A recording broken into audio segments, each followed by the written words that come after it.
Are you ready? Are you ready to hear some thought-provoking concepts about how we move our body? I'm Linda Gee-Hesketh, and I'm here as a mom, a wife, a grandma, and formerly trained as a kinesiologist.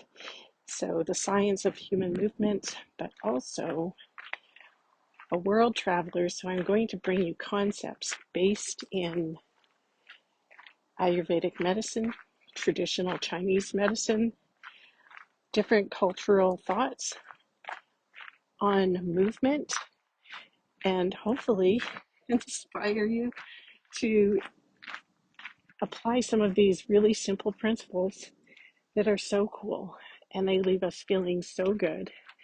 And the side bonus is that we look really good and we move in an agile way, and it's sustainable and harmonious with the rest of our lives. So stay tuned.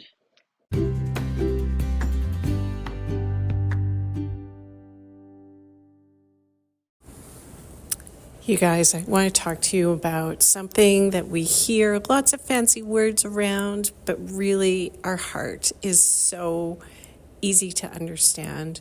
We hear heart rate variability, we hear heart coherence, when there's a way in which we can synchronize the heart, the mind, and the emotions so that they're balanced, and then this state's associated with feelings of relaxation, improved cognitive function, more intuition, and overall well-being.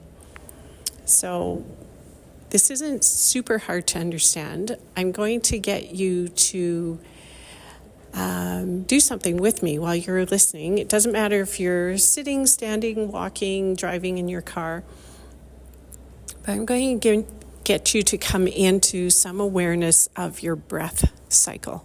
So your breathing cycle. Do you feel awareness through your nostrils? Do you feel awareness of your breath in the back of your throat? Do you feel awareness in your upper chest, just underneath the collarbones? Because you can feel that part rise and fall when you breathe.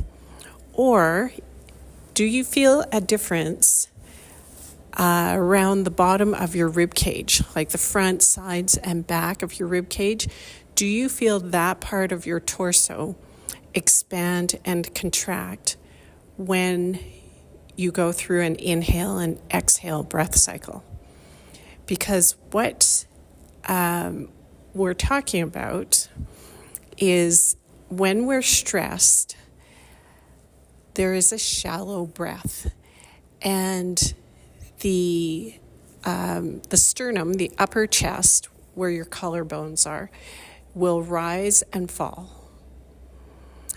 And it will do it fairly quickly. And there isn't much movement in the diaphragm muscle that is a dome underneath the bottom of the rib cage. So if you think about the rib cage as a cylinder, the diaphragm muscle would be like the bottom floor of that cylinder. When you are doing shallow breathing, there isn't a lot of movement in the floor of the cylinder of the rib cage. And as a result, the capacity, the volume capacity of that rib cage doesn't change very much, which means the heart muscle itself doesn't have space, the physical space, to expand and contract in its fullest ability. And so that gives a signal to the heart. The heart has its own kind of localized nervous system, and as a result, certain chemicals are released which tell your body and your mind about your stress level. Now, let's take another scenario where you can slow down your breath cycle, increase the movement.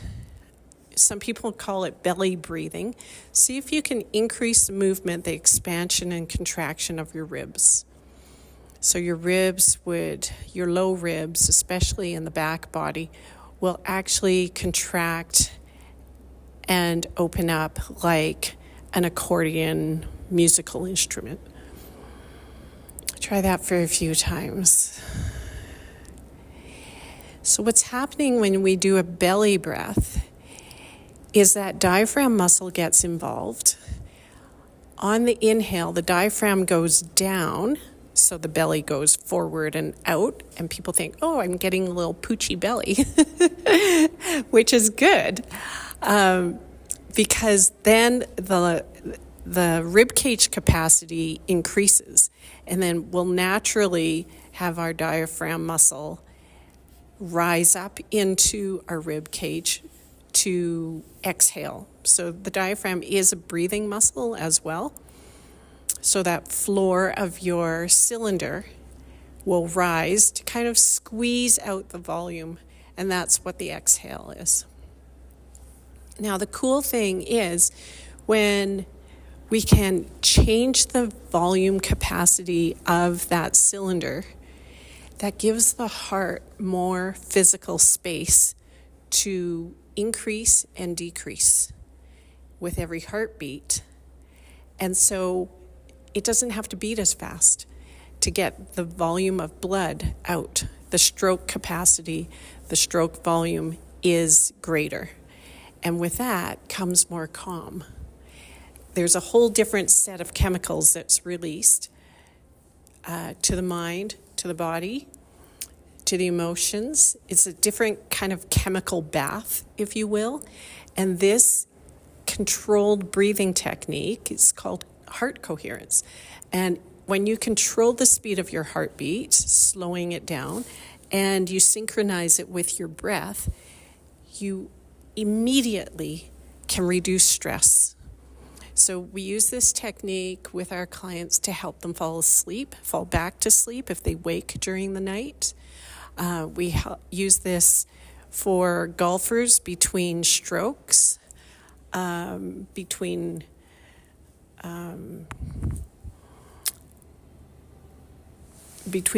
periods or between shifts in team sports.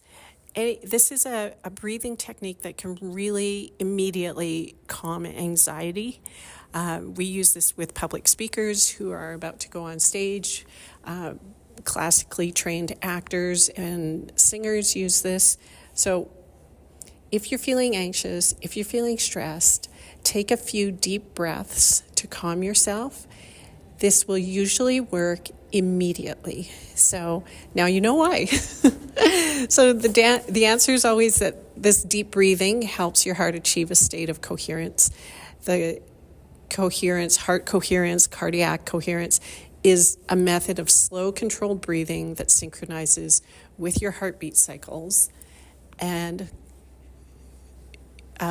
sends the message to release a different bathwater of chemicals that helps you feel good. And this is always beneficial. This is something you can use if you're implementing a meditation practice, if you're calming anxiety, if you feel like you're on the go all the time and are in a perpetual state of readiness as opposed to having downtime throughout your day. This is something that you can do. This is, if you have a biofeedback device like an Oura Ring or a Whoop or a Fitbit or an Apple Watch, it will be called heart rate variability. So having more heart rate variability means you're more adaptable, which means that you're healthier as opposed to staying chronically in the stress cycle of having a short, shallow breath. So we've been able to use this with our clients who have a high physical state of arousal or mental arousal, let's say military or athletics, and then immediately put themselves in a state of calm. And then immediately be poised to respond instead of react. And we can do this in our daily lives too. We can do this with road rage, traffic, waiting in line, turbulence in an airplane, going to the dentist, parenting, all of these things that happen in real life that can trigger a stress response. So I wanted to bring this to your attention, invite you to practice it, and the more you do it, the better you get at it, because it's a skill. And it's something that if you have the chance to watch small babies, they naturally do it. And somewhere along the way, we lose the ability, or we lose the practice. We get distracted, but you can bring this back. And I invite you to work on this, maybe even 1 or 2 minutes each day. And it will change the tone for the next segment of your day. So if you're practicing intentionality or segment intending, definitely use this heart coherence as a biohack or a tool in your toolbox, or just something that helps you refresh. And I look forward to hearing how it goes for you.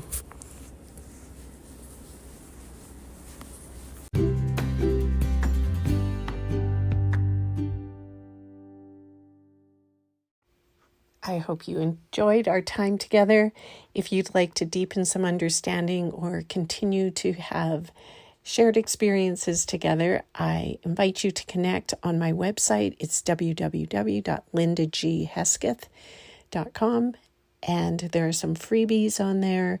Also, I'm on Instagram and Facebook as Linda Gee-Hesketh. And if you're on Facebook, there's a free Facebook community group. It's called Celebrating Delicious Movement Podcasts. And I look forward to connecting with you some more.